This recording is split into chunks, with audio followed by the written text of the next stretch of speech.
Good evening, hello and welcome. You're watching CNN News 18. This is The Right Stand with me, Poonam Burde.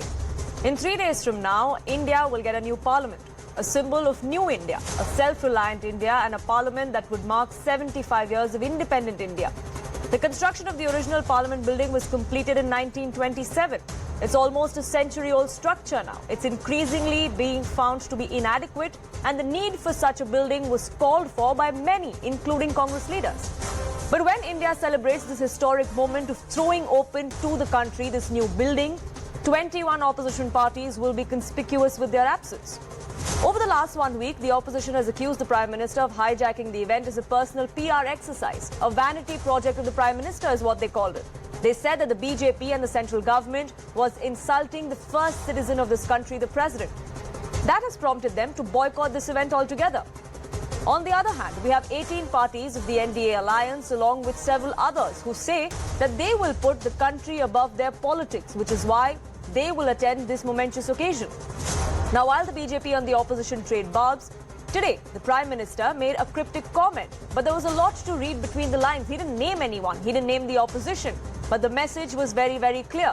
Because even as rivals are calling for boycott of the new inauguration of the new parliament, Prime Minister Modi today took a subtle dig at the opposition right after he landed in India, right after he attended that Sydney event that he did at the diaspora, with the diaspora, and he returned home. He invoked that particular event to drive home his point. The PM said that the diaspora event in Sydney was attended by opposition leaders there as well. He pointed out how the event was graced by not just the Prime Minister, his counterpart of Australia, Anthony Albanese, but there were former Prime Minister that was present. There were members of Parliament from the opposition parties too. The Prime Minister asserted that the fact that all of them were present together, that symbolizes the strength of democracy. That is the true beauty and strength of democracy, is what the Prime Minister said.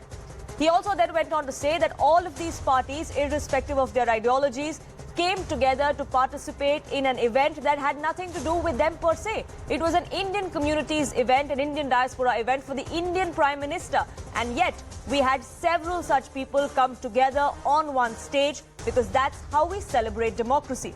Listen in to what the Prime Minister had to say this morning.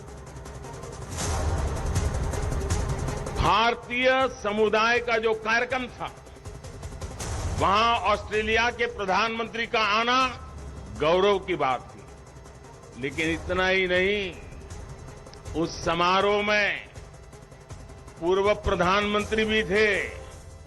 उस समारोह में पूरी opposition party के members थे, ruling party के members थे।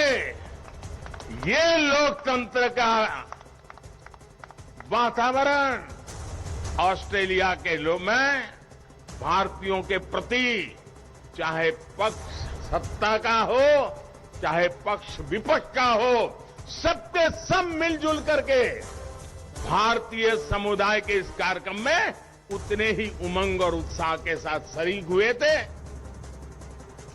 Now, allegations are flying thick and fast over this inauguration. But who is it that's really insulting the parliament, the temple of our democracy? Who is indulging in a game of one-upmanship as far as the politics goes? Now, remember, the opposition, a united one at that, 21 parties put out a joint statement. That was countered by NDA parties, at least 13 of them, that put their signature on a letter rebutting every single allegation the opposition made. For example, the opposition said that the Prime Minister has completely sidelined the President. To which the NDA came out and said that the opposition's preaching about decency and protocol is completely laughable. They said this was hypocrisy. The opposition then said that it's a completely undignified act by the Prime Minister and by this government. The highest constitutional post was being insulted, which is the President's office. To which the NDA retorted that this was nothing but a flagrant disrespect towards the institution of the Parliament by the opposition. The fact that they were boycotting an event that was meant for the people of this country. The opposition then alleged that the Prime Minister has relentlessly hollowed out the Parliament, and this is just one such example. To which the NDA reminded that over the last 9 years, the opposition has shown scant regard for procedures as far as parliamentary processes are concerned. Some very strong words were used by the opposition yesterday when they said the soul of democracy itself was being sucked out of the Parliament, which is why we don't need to be at this event, is what they said. To which the BJP and its allies came out and said that the disregard by opposition for democratic processes has been seen on multiple occasions in the past, and this is one such example. Now, if the opposition's concern as far as insult to the president's office is genuine, let me put some facts together. Why have they been consistently choosing to boycott the president's speeches in parliament over the years? There are just few instances that I would like to point out too. In 2019, in November, 18 opposition parties led by the Congress party skipped the president's special address on Constitution Day. Then in Jan 2021, another 18 opposition parties, including Congress, TMC, DMK and the NCP, boycotted President Kovind's speech ahead of the budget. In November the same year, 13 opposition parties skipped the Constitution Day event again in Parliament. Earlier this year, in January in 2023, BRS and the Aam Aadmi Party boycotted President Murmu's speech in Parliament as well. So was that not an insult to the first citizen of this country? That's what the BJP asks. But listen in to what the opposition has had to say on this entire controversy. Opposition parties, Congress party particularly, has consulted all the opposition 19 parties, and everybody has come on board on one issue, that the Parliament is supreme, and the President of India is the person, whomever is the President of India. The Constitution, Article 79 clearly states that thing. Therefore, we wanted that Honorable President Droupadi Murmu ji should be invited to inaugurate the Parliament. That only we conveyed to the government. Because of the arrogance of the government, because of the arrogant nature of this government, they are not ready to do that thing. They are insulting the president, they are insulting the women of the country, they are insulting the tribals of this country. कल केंद्रीय गृह मंत्री श्री अमित शाह जी ने centre Vista की opening को लेकर बताया कि सिंगोल जो है वो राष्ट्रीय चिन्ह होगा। सवाल ये कि राष्ट्रीय चिन्ह तो हमारा अशोक चिन्ह है, जो हजारों साल से हमारी बुद्ध, जो हमारी रीति रिवाज है, जो स्कूल ऑफ थॉट है, जो धर्म है, उसका एक सिंबल भी रहा है। और ये सिंबल कहां से आ गया? ये सिंबल तो एक धार्मिक मान्यता का प्रतीक है। भारत हमारा कोई धार्मिक देश तो है नहीं, तो ये सीधे सीधे बुद्ध धर्म से जुड़े हुए अशोक चिन्ह हमारी भारतीय जनता पार्टी सरकार को बर्दाश्त नहीं हो रहा था। संसद भवन के उद्घाटन समारोह में हम लोग नहीं जाएंगे, इसलिए कि इतिहास को बदलने का प्रयास होगा। अब ये इतिहास बदलने में उनके भागीदार नहीं होंगे। राष्ट्रपति को भी अगर संसद भवन बना ही था तो राष्ट्रपति को बुलाना चाहिए था, प्रधानमंत्री को अनुमति होगा, इसलिए हम लोग उसका बहिष्कार। देखिए, हमने पहले ही कहा कि हम इससे दूर रहेंगे, हम उसमें शिरकत नहीं करेंगे। मामला उसूलों का है, मामला मर्यादा का है, सम्मान का है। क्योंकि देखिए, हमारा जो आईन है उसमें सबसे बुलंद मर्तबा है पार्लियामेंट का। बनता ये है कि इस सबसे बड़े, जिसका सबसे बड़ा मुकाम है पार्लियामेंट का, इसका इफ्ताह भी वही करे जिसको हम फर्स्ट सिटीजन कहते हैं, जो उसका मुकाम सबसे ज्यादा है, सबसे ऊंचा है।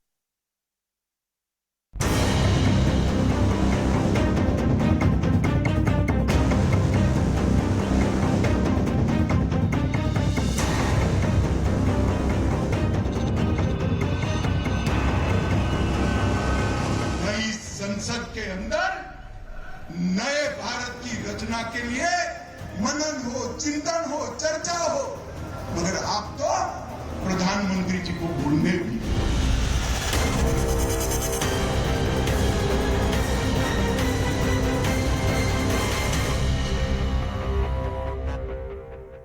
Has the PM's message left the opposition completely stumped? Is this about propriety or is it just petty politics? That's the big debate we have on the right stand. And joining me on the broadcast, spokesperson of the BJP, Nalan Kohli, Mohan Kumar Mangalam, spokesperson of the Congress, also with me, Manojit Mandal, political analyst leading towards the TMC, joins us on this broadcast, and spokesperson of the YSRCP, Ravi Chandra Reddy, also with me.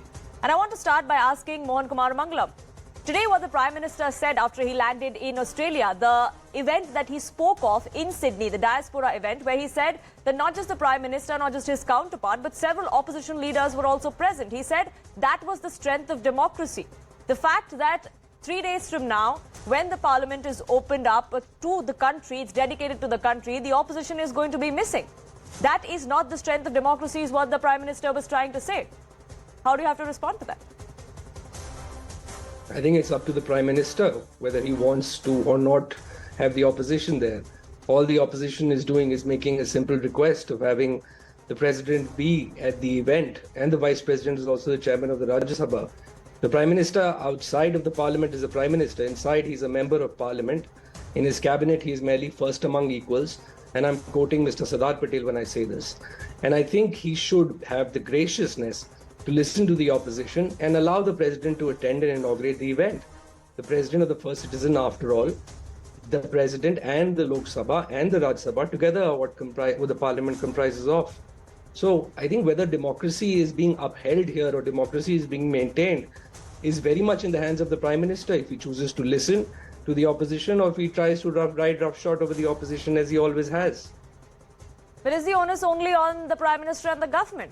Can the opposition, as a responsible opposition in this country, not be magnanimous enough and keep the politics aside and be there? The President and the Vice President are not going to be completely missing. There is going to be a message from those two that is going to be read out at this particular event, is what we've learned. We have been saying ad nauseum, we've been saying from the very beginning that we require the President and the Vice President, more importantly the President, who's the first citizen, to be present at such a momentous occasion. You're asking the opposition to be magnanimous, and I'm telling you, we're not playing politics here. We're merely going by constitutional propriety and our norms. Sure. We believe these democratic norms should be followed. The Prime Minister, on the other hand, believes that every event is an event that he wants to make himself or put himself at the center of. So it's not our job to be his cheerleaders. We're here to represent the will of the country. And we believe that the democracy and our constitution is worth preserving. And these norms that have been carrying on for ages are worth preserving. We're merely asking the Prime Minister to follow these norms. Sure, it's the will of the people, it's the will of the democracy and the country that the opposition is upholding. But don't you think, Nalan Kohli, that the will of the people is the fact that those people are represented in the Parliament, including members of the opposition? Shouldn't they then be there? Of course they should be there. But if they choose not to be there, then what do they want? Everyone to go out there and say, no, you have to be there. They are the ones who are deciding to boycott. The government hasn't asked them not to be there. The government has said you should be there. We also feel they should be there. But they're choosing to boycott it. So I was hearing very carefully what the learned Congress spokesperson was speaking. Very nice words. And he used some important words. But the problem is these important words have nothing to do with their own actions. Let's take the words in terms of norms that have been followed forever. So when Srimati Indira Gandhi, when she inaugurated the Parliament Annex building, she inaugurated it. She did not have the President of India inaugurate it. When the late Shri Rajiv Gandhi, as Prime Minister, inaugurated the library building, he chose also to do it himself, not invite the Honorable President of India. Then let's go to Jharkhand, which was a UPA Congress, that period, an opposition state. Chhattisgarh, Tamil Nadu, state after state.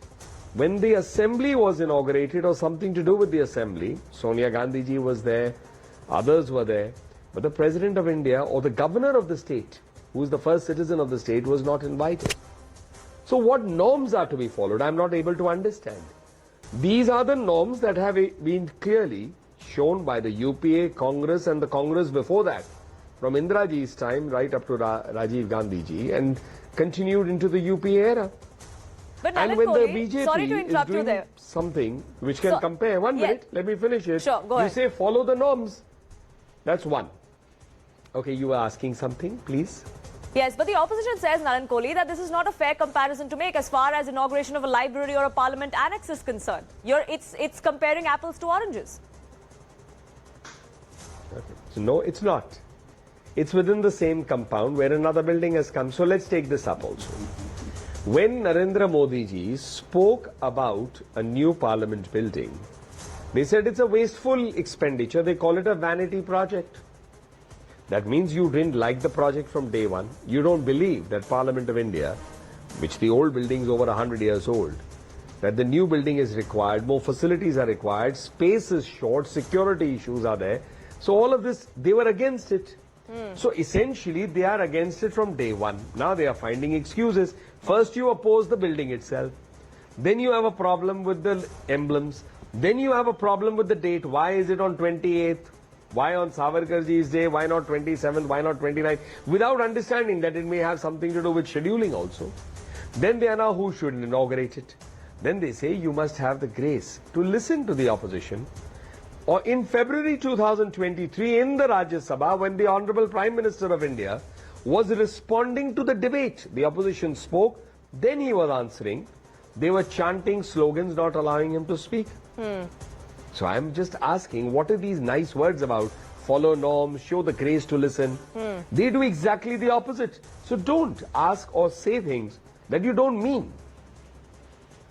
Sure, Mr. Kumar Mangalam is propriety and protocol as per convenience. Apart from the fact, apart from the things that Mr. Narendra Modi has listed, there have been several other occasions where the President's office may not have gotten the same respect as you claim to give them today, because the opposition has boycotted several of the addresses of the President that have happened in Parliament.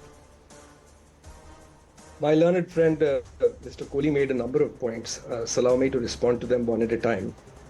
One, yes, Mrs. Indira Gandhi did inaugurate that building in 1975, but the foundation stone of that same building was laid by President V.V. Giri. And I made these points yesterday in the debate, so I feel I'm repeating myself a bit.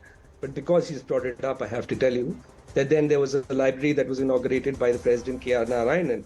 I think it was in 2002, if I'm not wrong. So in the Prime Minister's case, he's chosen to corner both ends of the event, so to speak. And Mr. Rajiv Gandhi laid the foundation stone. He didn't inaugurate it. He passed away. I'm sure if he was around at that time and as Prime Minister, he would have allowed the President to have one end of that event, which is either the foundation stone laying or the inauguration. The other thing Mr. Kohli said is that we have a building that's really old, you know, it was built in 1921. You must understand what the Prime Minister is doing here. I will still maintain rather our opposition to this, what I consider as wasteful expenditure of going ahead and building a brand new entire central vista. Because if you look at countries around the world, whether that be the Reichstag in Germany, whether it be the UK Parliament building, or the US Congress Capitol building, the French building, all of it was built much, much earlier than ours was in 1722, 1793. And every single country chose to preserve their heritage and chose to preserve that particular building and build around it or reconstruct or re-establish. But the Prime Minister has this feeling in him that he wants to be part of moments of history that he could not have been in the past. So he feels that he needs to create these moments of history, which I don't begrudge him. He feels that that's his calling, and let him do that. Our only opposition is that we believe that he isn't the only person there and the first citizen of the country. It is extremely important for them to be at the event. Lastly, he mentioned many legislative assemblies. I'd love to ask him that if he doesn't see a difference between an elected first citizen of India and an appointed governor in who's inaugurating a state assembly. Let's not forget the magnitude of what we're talking about here. I'm in no way shortchanging how momentous this particular occasion is. It is a brand new parliament. We're almost discarding the older structure altogether. It is the temple of Indian democracy, and my only submission at the end of this is to say that you cannot consecrate any temple of democracy without the opposition. And that's exactly what Mr. Modi is trying to do. It's a simple demand, Narendra Modi, that the opposition has. Invite the president, and then they'll be there, and then that will be the festival of democracy that the BJP wants. It's a simple demand, they say. Why don't the BJP and the government that's in power be gracious enough to do so? It was a simple demand that we should have, without a contest, a lady president, that too from the tribal community, which was rejected. There was a contest. There were words inappropriate used by several Congress leaders. So it doesn't sound, it's always made to sound simple. As we say, you can't have one set of norms to preach and another set of norms to follow. And that's exactly what the Congress is doing. And let me answer this in terms of the opposition. It's not all the opposition. It is part of the opposition. So let's start taking party by party, and with no disrespect to them. RJD, 0 members of parliament. RLD, 0 members of parliament. Aam Aadmi Party, 1. Left Front across the country, 6. Samajwadi Party, 3. One more party from Kerala, 1. I mean, 6 parties have 11 seats. So they say 19 parties have opposed, but they will not talk about, say, the BJD, which has more seats than all of these 6, 7, 8 parties. They will not talk about the Telugu Desam. There are other parties also. So if you go by numbers and say 19 are boycotting it, then there are numbers, even though some may have equally less numbers, of some 15, 20 parties that are not boycotting it. So these are essentially coming from the mindset of the Congress. They never wanted anything to happen which would be rated as a success in the Modi tenure. That is why they use words against Prime Minister Modi in terms of personal derogatory words. So I think every day their demand would shift. It's almost like saying, okay, now you've acceded to this, no, you should also accede to this, otherwise I'm not saying yes. That's why I gave the example of February. They wanted a debate, they got a debate, everybody heard their debate. When the time to hear the answer came, they interrupted by chanting slogans in the Rajya Sabha while the Prime Minister of India was speaking. Let's come to the governor of a state. He is the first citizen. Just as the work of the central government is transacted in the name of the president, the same is happening in a state. The state assembly passes a law, it has to receive the assent of the governor. There is no difference, it's paramateria. One relates to a state, one relates to the country. So you say, no, parliament is momentous, but a state assembly is not momentous for a state. That's why I said, the Congress is choosing a set of arguments to preach, while in practice, it's exactly opposite to those arguments. Manojit Mandal, you're shifting goalposts. The opposition, a united one at that, is shifting goalposts one after the other. How we are shifting goalposts? That's the allegation against you. They can have allegations like that, but the fact remains that BJP are defending the indefensible by not inviting the President of India, by picking off certain presidents. That means why lies the difference between India and the Congress party? It's all the same. The same tradition is going on forever. If you wanted to have a new kind of system in place, you should have followed the consent. If they followed the first citizen of this country, whom you are respecting a lot, that's what you claim. But when it comes to practice, you are disrespecting the chair and the person and the communities that she represents as a whole. It's very simple. For God's sake, it is said, it is a convention that the parliament belongs to the opposition. And look at how the opposition has been treated so far. I mean, I'm talking about All India Trinamool Congress. 19 of their MPs periodically were suspended during the farm law agitation. Under 267, no discussion is happening. The bills, 10% of the bills are discussed in the parliament, 90% are passed without any discussion. Forget about going to the select committees and so on and so forth. That is the tradition that you have created in the last 7-8 years. You are talking about respecting the opposition. Now you are disrespecting, dishonoring the chair of the president, who is supposed to be the head of the parliament. This is not the event of the parliament, but this has become BJP's government's event. And for God's sake, Mr. Kohli, you are talking about the numbers.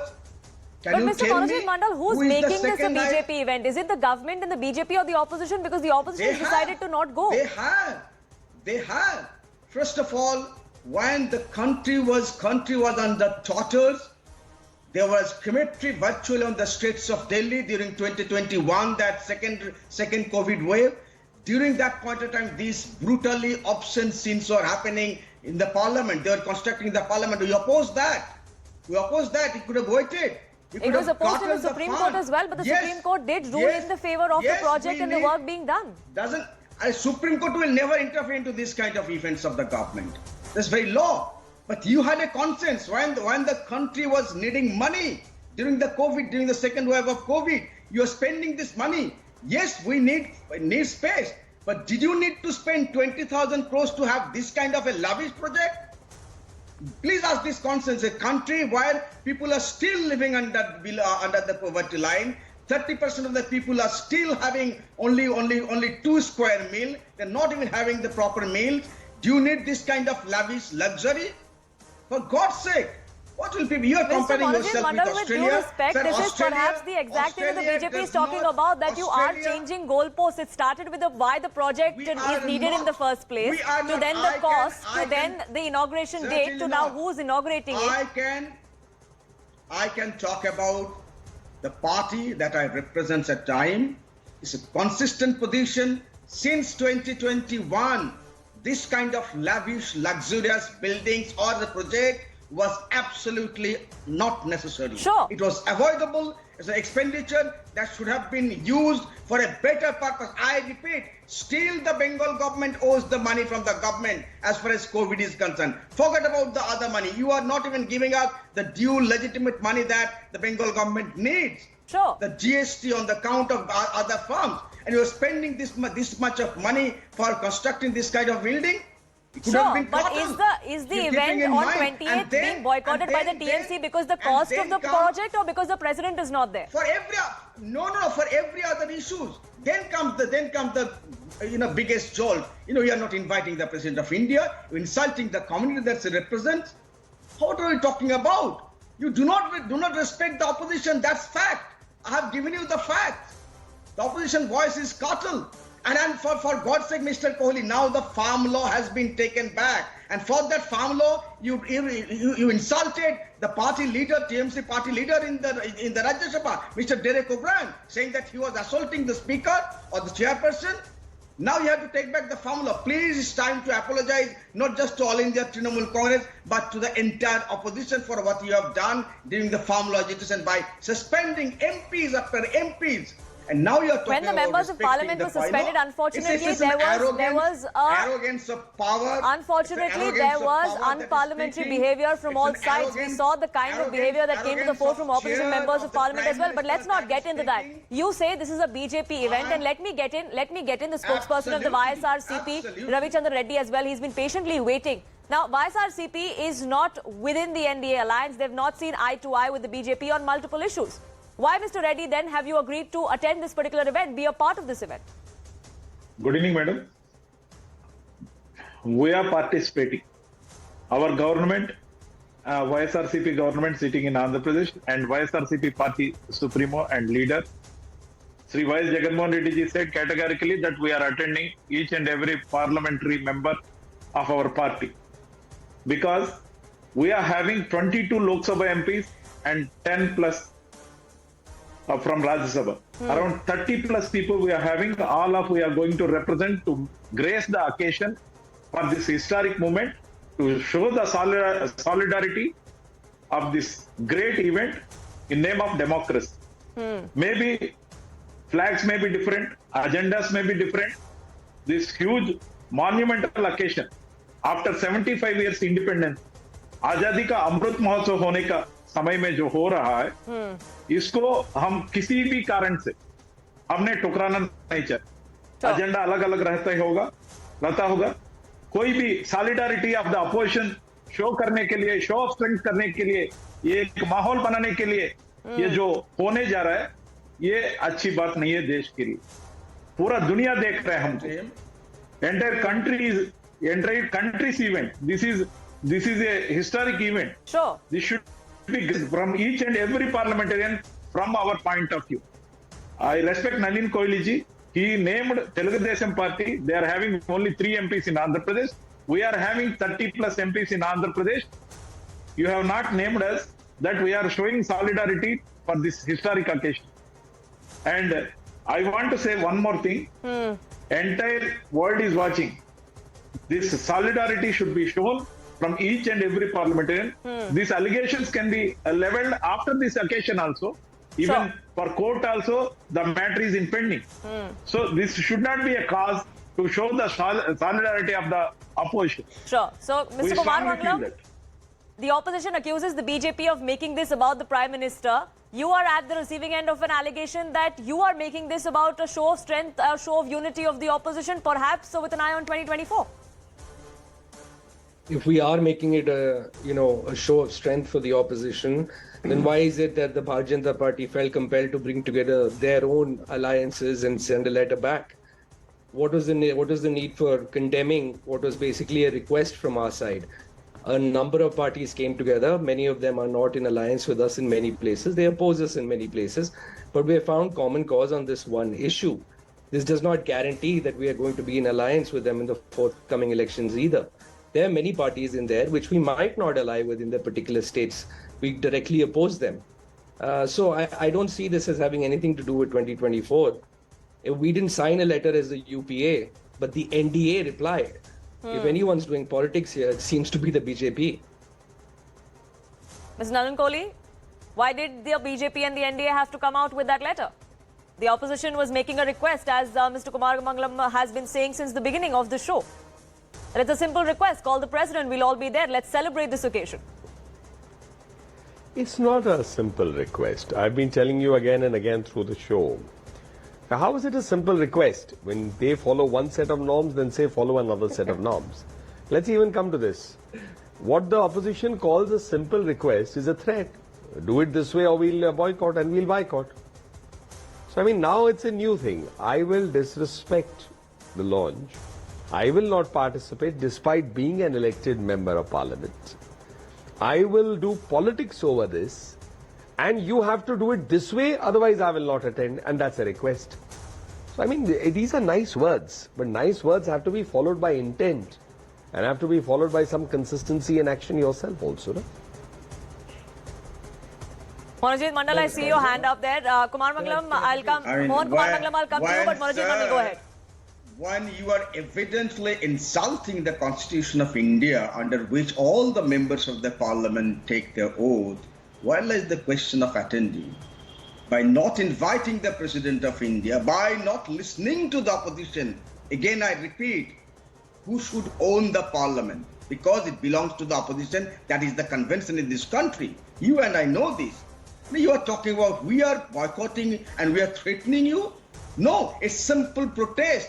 It's a show of dissent which is not allowed inside the parliament. There's a symbolic show of dissent which you do not allow inside the parliament because you have the number, you're talking about the number, and with all due respect, sir, may I ask you, can you tell me which party has the second digit, double digit number in the NDA after you? Can you tell me the name of that party? You are talking about the number? Please tell me, if you remember, do you have any party in NDA alliance with double digit apart from BJP? The answer is clearly no. So please do not talk about number. You can't even control your own alliances. Shiv Sena has left, Shiromani Akali Dal has left, and JDU also has left. So please do not talk about how to handle the unity of the opposition. Please but look this is not within. about the unity of the opposition at all, sir. You have trampled upon the democracy in this country, and Parliament but Monojit is Mandal, the the allegation that you make now against the BJP about disrespecting the president's office, disrespecting the first citizen of this country, can you deny that TMC has been part on at least 3 occasions in the last 3 years where they have boycotted the president's address in Parliament? Wasn't that disrespect to the president's office? Exactly, I was about to say the same thing. I tell you, sir. Unlike the governor of West Bengal, when the former governor of West Bengal, who never used to read the government's document, very unfortunately, the President of India reads the document of the government sent to her. That's very unfortunate. Glossing over the real event, glossing over the plight of the people, and that is the simple reason that many political parties, including Trinamool Congress, boycotted the address. It was not the address of the president, but the address of the government led by BJP. Which is perhaps why the opposition today faces the allegation and is at the receiving end of criticism that they use this protocol and parliamentary procedure and respect for the president's office as nothing but an excuse of convenience. What is the parliamentary procedure, madam? Parliamentary procedure is to suspend MPs after MPs like a headmaster of a school when the speaker is in the chair. Even if we show the resistance, democratically you suspend us, you muzzle our voice. Monojit Mandal, with due respect, we've also seen when there have been times when the speaker has been trying to quiet the house to get business done and there have been papers thrown at his face. Unfortunately, we've seen those scenes as well in the parliament. Can you deny that? Is parliamentary procedure not to allow any discussion on the bill? Is parliamentary procedure not to allow any discussion under Monojit Mandal, I asked you a simple question. You are talking about parliamentary procedure, you are talking about the protocols. Does the government follow any protocol inside the parliament? Does the government listen So to is the this voice a tit of the for tat opposition? situation? Is that where we're headed? That just because the BJP or the Certainly centre not. doesn't let the opposition do it too and let this continue? We are helpless. We are helpless because we are not allowed to show the strength of dissent inside the parliament, even Sure. outside the parliament. If some people criticize it, you arrest us.